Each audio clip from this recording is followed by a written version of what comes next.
All righty, there we go.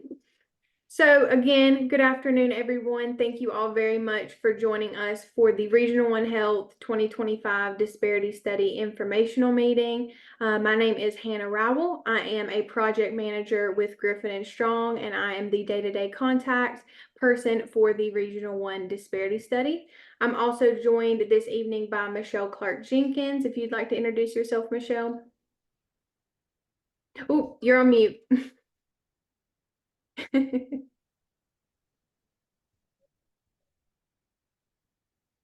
Good evening, everyone. I'm Michelle Clark Jenkins. I'm the Director of Methodology and Research for Griffin and Strong. Thank you, Michelle. All righty, so we will get started this evening. Just a few housekeeping things. Please keep yourself on mute just so that we don't have background noise interference throughout the presentation. If you have any email or contact information that you would like to leave in the chat, if you are a representative of an organization and you would like to participate in the disparity study or would like to leave your information, please put that in the chat and I will monitor that as well. If you have questions throughout the presentation that you would like to ask, please save your verbal questions until the end. We will have time for a Q&A. Otherwise, if you would like to put written questions in the chat that we can address during that time, you can do that as well. So today, for this evening's presentation, we will start with a brief introduction to Griffin and Strong. We'll go through the objective and the purpose of a disparity study, why we do it, and how we do it. And we'll go through the methodology and technical approach of the disparity study. Most importantly, for this session, how you can be involved throughout the disparity study process. And then we'll briefly go through the study timeline. And then, as I mentioned, we'll save time at the end for a Q&A. So firstly, a little bit about Griffin and Strong. We're a firm that specializes in procurement research, training, and supplier diversity consulting, as well as contract compliance and program development. We're the most qualified team in the industry. We have 7 Juris Doctors, 2 PhDs in economics, a PhD in social psychology, as well as a PhD in anthropology on our team. We like to highlight 3 key members of our team, of course, headed by our project executive, Rodney Strong. He has unmatched experience in the field. He was the director of the City of Atlanta's Department of Contract Compliance. He was also the project manager on the first post-Croson disparity study.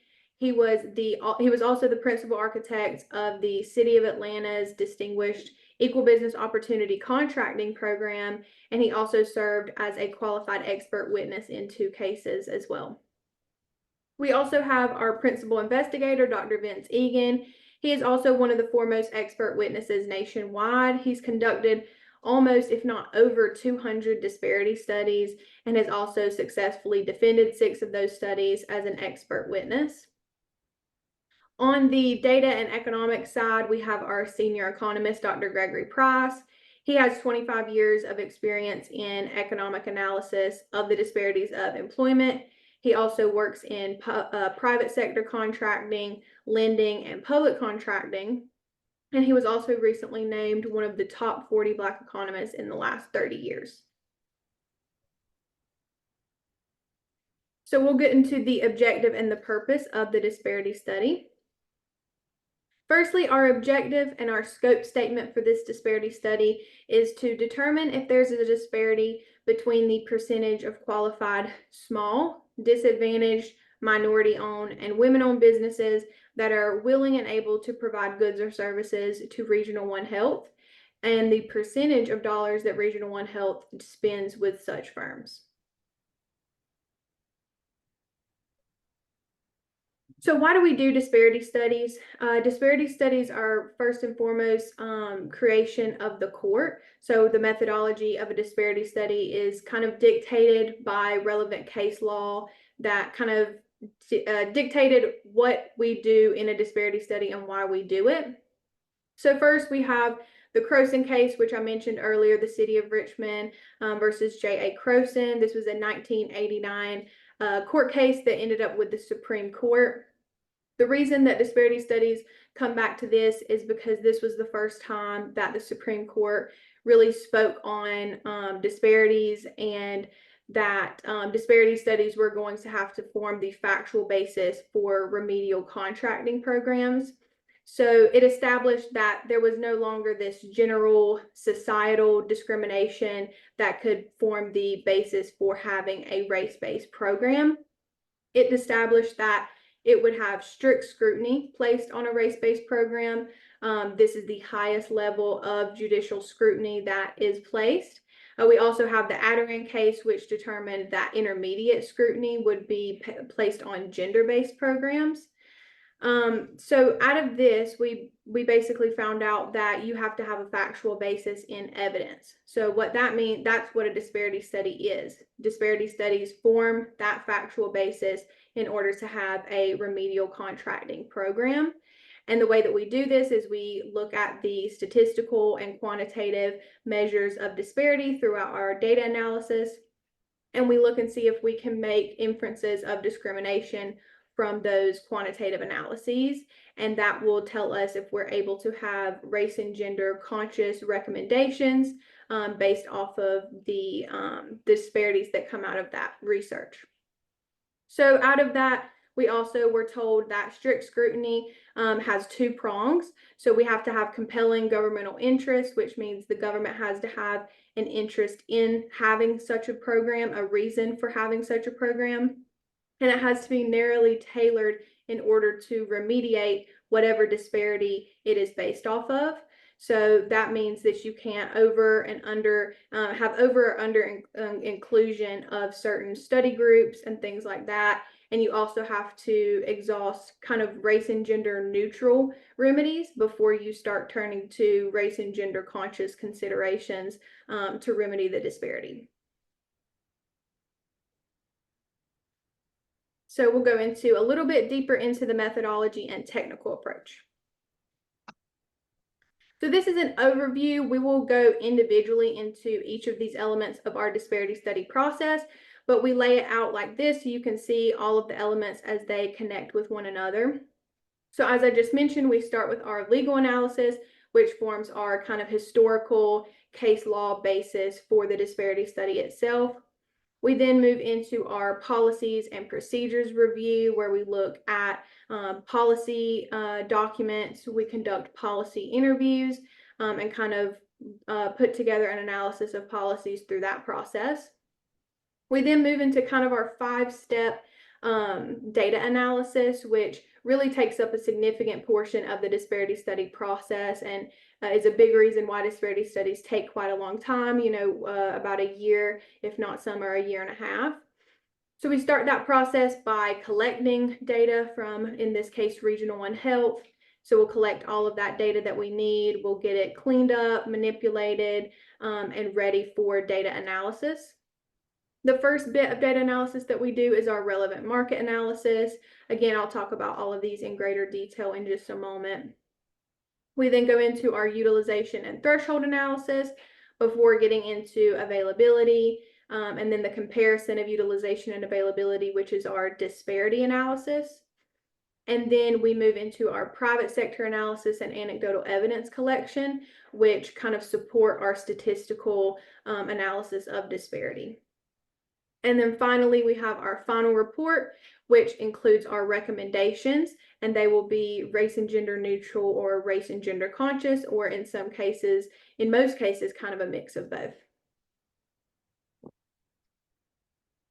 Alrighty, so getting into those individual elements, we first have our policy review.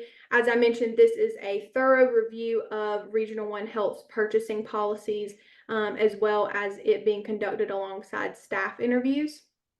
So the importance of this is we aren't really just looking at Regional One Health's policies as they apply to our study groups. We're not just looking at, contracting or procurement policies as they relate to minority businesses. We're looking at all procurement, all purchasing policies, so that we have an overview of what policies exist, so that we know when we are doing our analysis and we are going through the anecdotal process and collecting all of our evidence and research, we know how those policies could be changed or modified in the future to promote more inclusive procurement. So we start by asking, are those written policies presenting any barriers to our study groups, to our MWBEs, our DBEs, and our SBEs? Are there any policies that are hindering those businesses being able to successfully procure with Regional One Health? We also look at our policies understood by staff as they're written.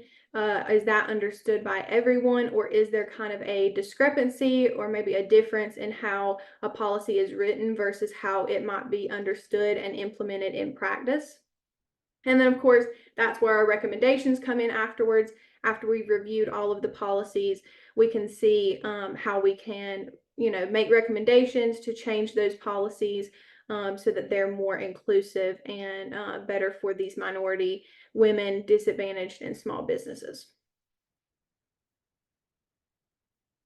Alrighty, so our first data analysis, as I mentioned, is our relevant geographic market analysis. So this is borrowed from antitrust law, which basically is determining your economic marketplace, which antitrust law kind of said that 75% to 85% of dollars is where your economic marketplace is designated. This helps our analysis because we need to know what firms we're looking at. We can't look at every single firm across the whole country. We need to know what our economic marketplace is and what our relevant geographic market is going to be for our data analysis. So how we do this is a kind of what we call a radiate out type of methodology, where we want to see where Regional One Health is spending at least 75% of its dollars. So we start small. We start with a small kind of circle in your mind of right there around Regional One Health, Memphis, Shelby County, and then we see what percentage of dollars are being spent there. And then we go out some, look at the counties that might be directly surrounding it and see how much dollars are being spent there. And we go out and out and out in your payment data until we have reached 75% of Regional One Health dollars being spent with firms in that market area. So that analysis is disaggregated by our industry categories for the study, which are construction, construction-related professional services, which we call architecture and engineering, or A&E. Then we have our professional services, our other services, and our goods. And as I mentioned, the importance of this analysis is that only firms in the relevant market, in the relevant geographic market from this point on, would be included in the study. Alrighty, so once we've determined our relevant market, we move on to our utilization analysis. So this is looking at Regional One Health's payment data, and it's kind of straightforward. You're looking just at what firms are getting paid by Regional One Health, what firms are getting utilized by Regional One Health. We look at both prime and subcontractors, so we do an analysis of both.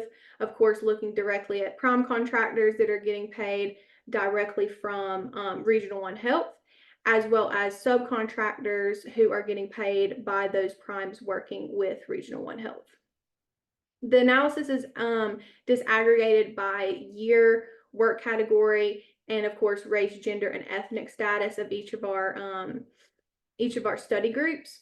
The reason we disaggregate it by year is so that we can look at trends across time rather than just looking at a snapshot of one singular year that might have kind of an anomaly going on or something like that. We look at a 5-year study period time frame to where you can see the trends that are happening with utilization and availability and firm usage throughout that time. So we also conduct our threshold analysis. This is kind of how we look at capacity. So these look at contracting by award level. The way we do that is we look at any projects that are under $1 million. And then we also disaggregate it even further by looking at under $500,000. And that helps to determine if contract size is an issue. And it also helps to see the overall number of opportunities that there are for small businesses that may not have the capacity to perform the work for those large contracts. So that way we can see everyone at every award level. Then our availability analysis.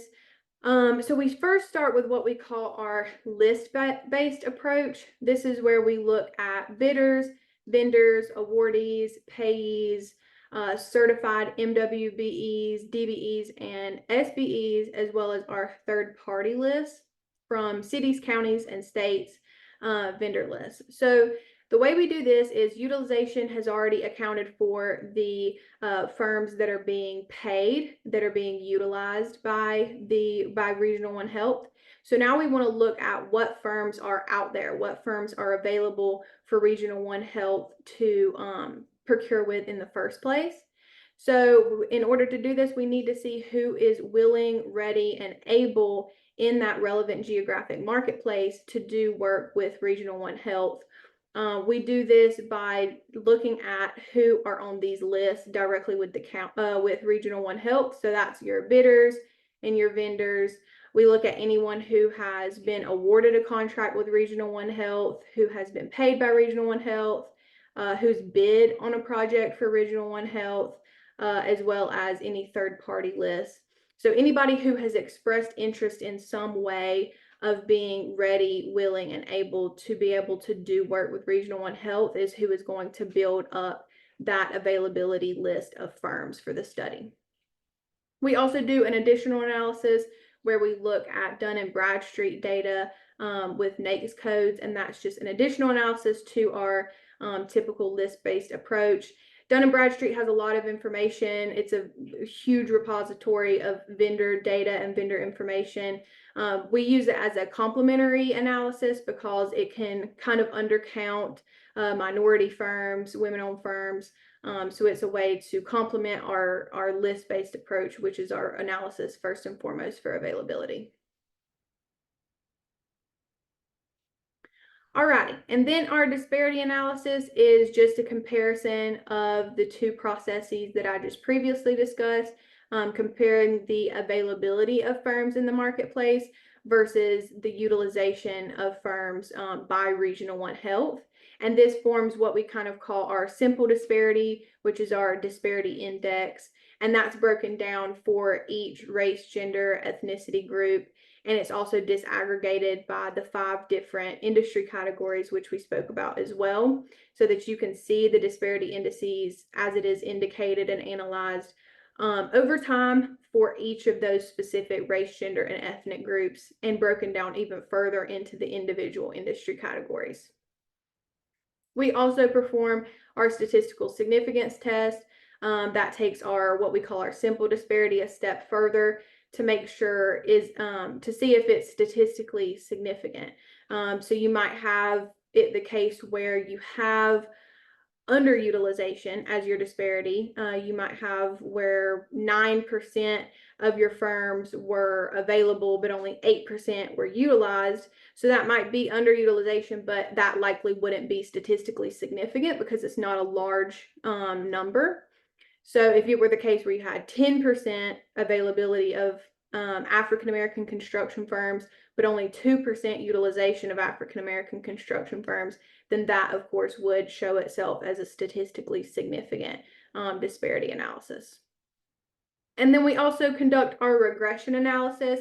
So that determines if disparities can be explained by factors other than race, ethnicity, and gender.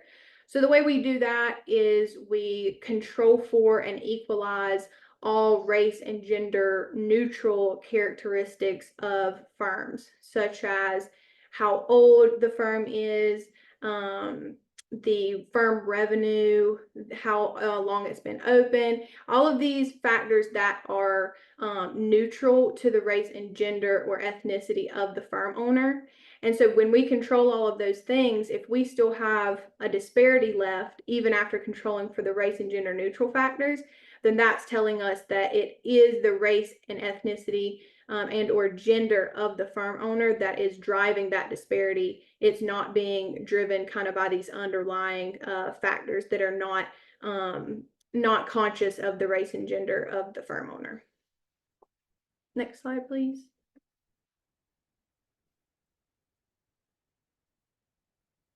Thank you. So we also have our private sector analysis. We kind of think this is a little bit of a misnomer. We kind of like to talk about it as our marketplace disparities analysis because it's not just looking at the private sector, it's looking at the marketplace as a whole. So we use this analysis to determine whether race, ethnicity, or gender has affected the utilization of firms owned by these groups in both really the public and the private sector. This is important because the private sector and the marketplace is what feeds the availability of firms for Regional One Health to use kind of in the first place. So you might have done the disparity analysis and see that there are 0 Asian American A&E firms that were available, and then there were 0% of Asian American A&E firms that were utilized. So of course, in the simple comparison of a disparity, that would look like there is no disparity because it's 0 compared to 0. There's no disparity there. But what you wouldn't know unless you look at the marketplace is if there are barriers in the marketplace, in the private sector that are hindering those businesses either from forming or from being sustainable or from being able to have the capacity to procure with Regional One Health in the first place. So that's why we kind of back up and look overall at the marketplace to make sure there's no barriers there that are hindering that business formation or business sustainability, which is ultimately hindering the availability of firms to Regional One Health. We look at this through several ways, starting with looking at self-employment disparities. We look at construction market disparities by looking at building permit data. That tells you who is actively applying for and getting building permits in the construction sector. We also look at credit markets, bank loan denials, if you're having people reporting issues of being able to access private lending and credit for their business. So those are all factors that are happening outside of Regional One Health in the greater marketplace that could be influencing that disparity as well. Alrighty, so community engagement and anecdotal evidence, that is where you all come in who are in attendance of this meeting and everyone else who might watch this meeting back later. We all are very thankful for your participation both today and in the future. I hope that you kind of stay along with us throughout this disparity study process throughout the next year as we look to gather information and evidence that will ultimately be included and direct a large part of our disparity study. Because ultimately we can do everything that I just talked about, all the statistical analysis, the data analysis, but it doesn't mean a whole lot if we haven't heard from you guys about your experiences, your testimony, and ultimately how to do something about what we're finding, your suggestions and your recommendations to us as well. So with that being said, we start with our informational meetings like today, where you all can attend and get information from Griffin and Strong about what the disparity study is, what the process looks like, and how you can be involved. We then have our anecdotal interviews. We have a local sub-consultant who is helping us out with these anecdotal interviews. We have Miss Janice Banks on the call from Small Planet Works. She's been helping us out with the anecdotal interviews. So if you have been contacted by her, we have, they're about 30-minute to 1 hour one-on-one anecdotal interviews where Janice and her team will have an in-depth discussion with you about your experiences attempting to do business or doing business, or even if you haven't done business with Regional One Health, why haven't you? And that discussion happens with her really in depth and give you an opportunity to share your experiences. We also have our business, civic, and trade organization meetings. Those are conducted by myself. They are one-on-one meetings, again, anywhere from 30 minutes to an hour with representatives from community organizations who are involved in supportive services to the business community. So again, if you are in attendance and you are a representative from a local organization and you would be interested in participating in the disparity study by participating in an organizational interview, please do leave your interest and your information in the chat, and I would love to get in contact with you and get that scheduled. We also have our survey of business owners. This is a really interesting part of our anecdotal evidence collection because it's different than all the other elements in the fact that it allows us to do some quantitative analysis of people's anecdotal experiences as business owners. So, of course, all of these other elements give us an opportunity to collect qualitative data, qualitative testimony and experiences. But the survey of business owners, through answering questions about the demographics and information of your business, as well as multiple choice responses to questions regarding your experiences attempting to do business or doing business with Regional One Health. It allows us to quantify the testimonies and experiences of business owners alongside our qualitative evidence collection. Then we have our public hearings. Those will be hosted kind of the beginning of next year. Of course, as they say, they're open to the public.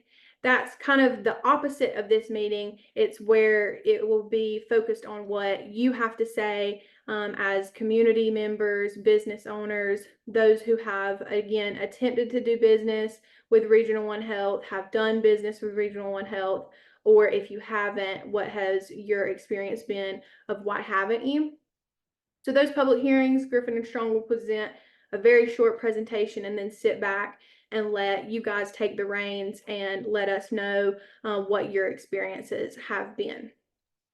And then to wrap up our anecdotal evidence collection, we have our focus groups. Those are held at the end because they are a more focused discussion about key themes and elements that have come up throughout the entirety of the anecdotal evidence collection process so that we can have a deeper, more in-depth discussion about those themes that are recurring in the business community. So those are by invite only. They are not open to the public. So if you are contacted for that, please do let us know if you're interested in attending those sessions as well. And then lastly, we remain open to our email and social media comments throughout the disparity study process and throughout the anecdotal evidence collection process. So if you are unable to attend a public meeting, or you aren't maybe comfortable speaking in a public setting or providing your testimony in a public setting, then you can always send an email to the designated disparity study email address, which I will have on a slide later for you all to see there. You can send that testimony written in there, and it will be taken into account the exact same way that it would have been if you had presented that verbally at any of our public meetings. So I always like to mention that in the case that you aren't able to attend or would prefer to provide a written testimony as well. Next slide, please. Alrighty, so the end of our disparity study comes to our findings and recommendations. So our findings is, of course, just a summary of the individual findings of all of the chapters that have come together to make up our disparity study. And then out of those findings is what comes our recommendations. That's based on a detailed review of the policy, the anecdotal evidence that's been collected, as well as institutional knowledge and best practices, as well as innovative approaches that Griffin and Strong has for either race and gender neutral or race and gender conscious remedies. And of course, as I mentioned earlier, those recommendations that are suggested at the end of our disparity study are intended to be implemented as policy. So again, how can you be involved throughout this disparity study process? Of course, be vocal, attend sessions, ask questions, email your questions in, anything you can do to participate and be vocal throughout this process. Of course, when we send out and launch the survey of business owners, complete that survey. We'll have reminders going out about that so that you all have an opportunity to complete that survey once it gets launched. We mentioned our interviews, our focus group sessions. If you're contacted by Janice as she's conducting the anecdotal interview process, or if you're contacted about participating in a focus group session and you're available and willing to participate, that's always a great way to make sure your voice is heard as well. And then, of course, attending our public meetings, our public hearings later, which will be in the beginning of next year. Which is an opportunity for you to provide your testimony there as well. So I'll pause on this section if anyone would like to take down the Disparity Study website, www.rohddisparitystudy.com. And then we have ROH Disparity Study at gspclaw.com as well. So that first link there is our designated Disparity Study website that has launched. It has all of the information about who we are, who Griffin and Strong is, who the team is, what is a disparity study, and what all we're doing throughout this process, kind of recapped. Most importantly, we have our events page, which is where things like this event here were posted. The registration link was posted there. The recording of this session will also be posted there if anybody wanted to watch it back or send it to anyone who was unable to attend today. That's where registration will be posted in the future for public hearings. And any information that we get that we want to update about the disparity study, that will be posted on that website. And then the designated study email, rohddisparitystudy@gspclaw.com. Again, if you have any questions, or if you are one of the few who would like to participate via providing email testimony and email comments, that is where you would submit that as well.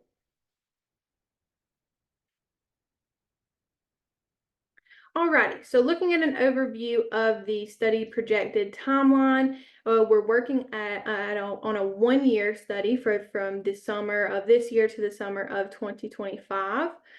So in the summer of 2024, when we were launching this, we were going through kind of the project initiation phase, doing some internal meetings, working out our data assessment meeting with Regional One Health, getting everything kicked off, and planning for our data collection process.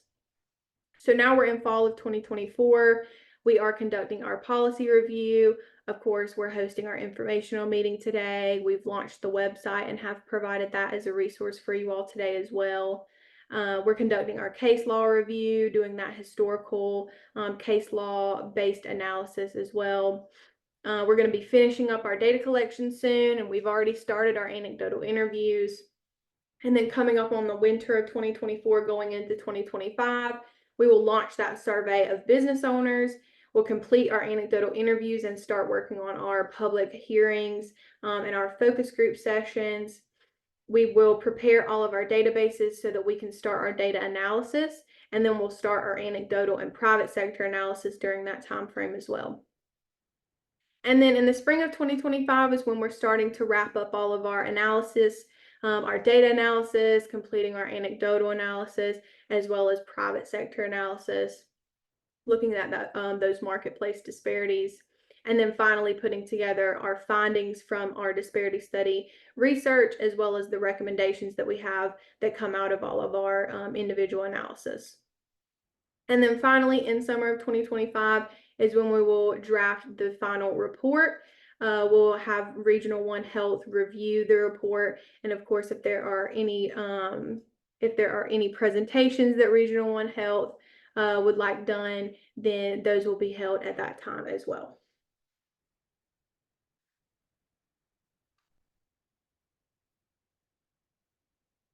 Alrighty, so on this page, I've linked Griffin and Strong's Facebook, our LinkedIn, and our website if you would like to visit any of those to find out a little bit more information about Griffin and Strong. And then, of course, I've repeated the study email and the study website in case anyone did not get it from that previous slide. Again, the email address is rohddisparitystudy@gspclaw.com, and the website is rohddisparitystudy.com.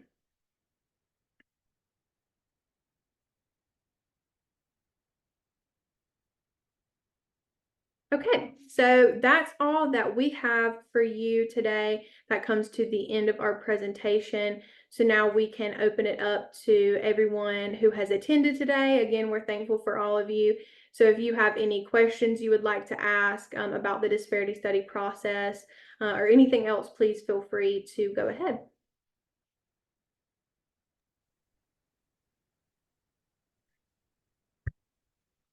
I have a question, or actually several questions.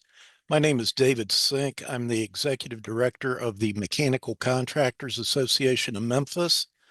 First question I have is, were all of the contractor associations in the area notified of this study? And if not, why not? And as a follow-up to that, I, for one, was not notified. I found out about it through a third party. My second question is, shouldn't this be covered by the county study, which was done a few years ago? And since Region 1 is largely funded and trustees of their board appointed by the mayor. Those are my two questions. Oh, I'll take both of those questions. That's me, Michelle Clark Jenkins. Okay. We try to reach out to as many organizations. We're still in the process of doing that throughout the study, but we try to reach out as many organizations. It's one of the reasons that Hannah said, if you are representing an organization, please make sure we have your information. But we have tried to reach out to as many. If we have not reached out to your organization, whether it's a civic, social, or a trade organization, please let us know and we will include you. This is our informational meeting, which is really kind of a kickoff for us.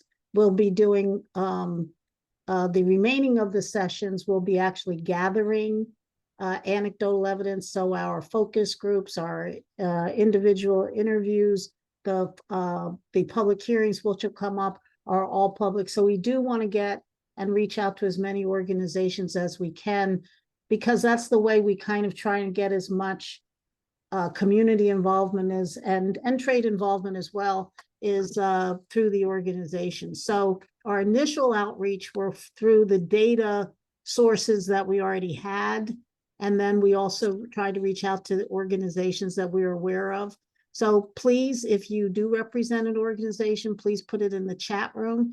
And Hannah will make sure that, as many organizations as we can possibly reach out to are reached out to for two reasons. One is to get your membership involved, and the other is if you would like to interview with us, Hannah, we would be happy to interview any organization to also get your input into the study. Your second question was whether, in fact, the county study covered this, and the county study would not, for two reasons. One is that the study's policies are not the same as the hospitals, as Regional 1 health policies are. Secondly, is a key component of a disparity study is utilization.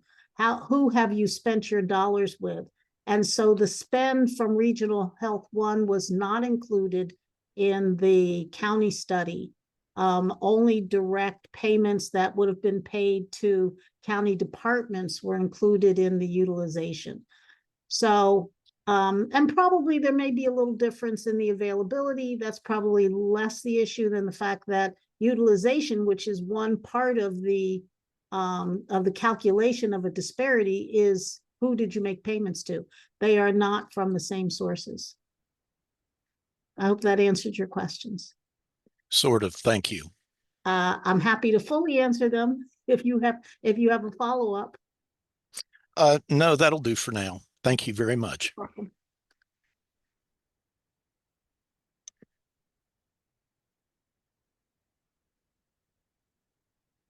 Alrighty, I see a few people dropping their information in the chat. Thank you so much.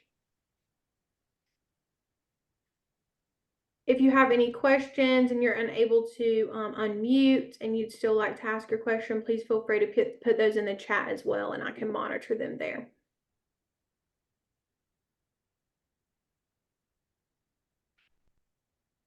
We answered all your questions. I think one of the things we want to emphasize is please stay with us. This is the beginning of the process, really.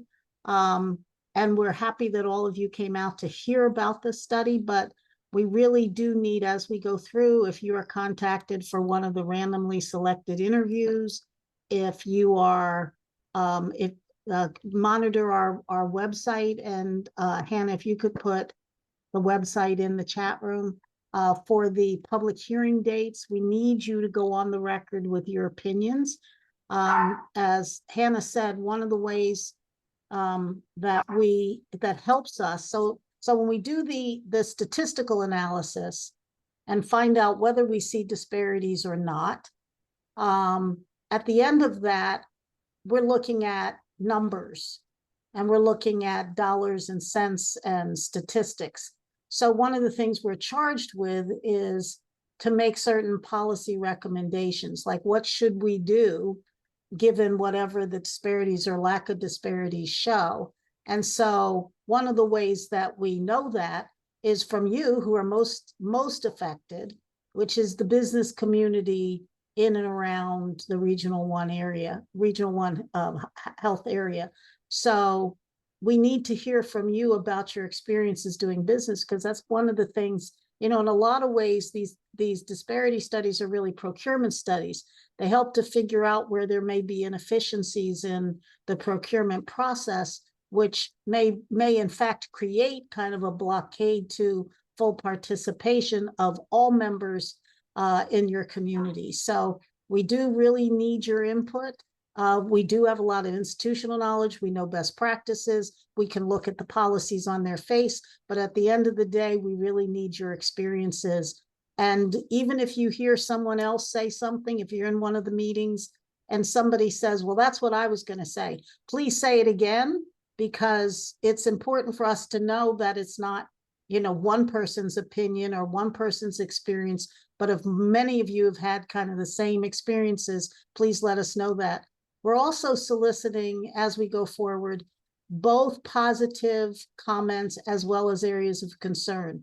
You want to let Regional One Health know what's working in their procurement process and maybe what's not working in terms of your experiences. So we want to know both, because if it's a positive situation, you want them to keep doing it.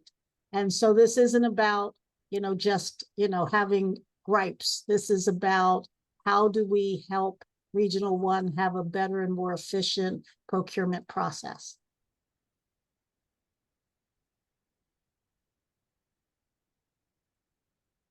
I don't think I saw any questions in the chat room, Hannah, unless you see any. No, I did not. I put the website link in the chat room, and I also just put a little bit of information about the designated email address as well as that address that you can send any questions to. Alrighty, in the chat I have a few more people who provided their information. Thank you for that. And please make sure you put your organization in the chat room so we make sure we're able to reach out. Doing it as we speak. Okay, great. Thank you. And anyone else who represents any trade, civic, or social organizations.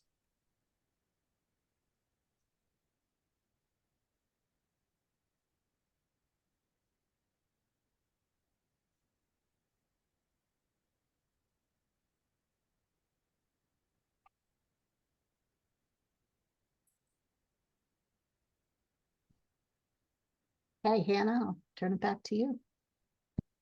All right. Well, if there's no other questions, then we don't really have too much more. I'm gonna stay on for just a few more moments. Of course, if anyone has not already put their information in the chat, and like Michelle mentioned, if you are a representative from a local community, social, business, trade organization, and would like to participate in the disparity study, either through an interview or just being able to share the information that comes up throughout the disparity study with your membership, so that we make sure to get every bit of participation that we can for everyone who's interested.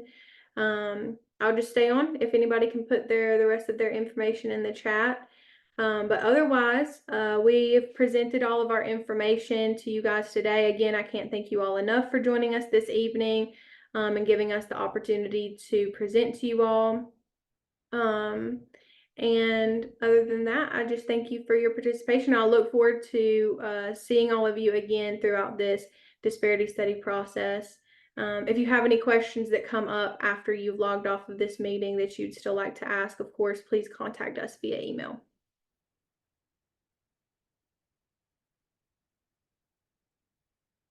So with that, I will hang back in case there are any other chats that come through, but thank you everyone for joining us, and I hope you have a great rest of your evening.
Trying to figure out who left the comment about Regional One Health expanding their LPN training site.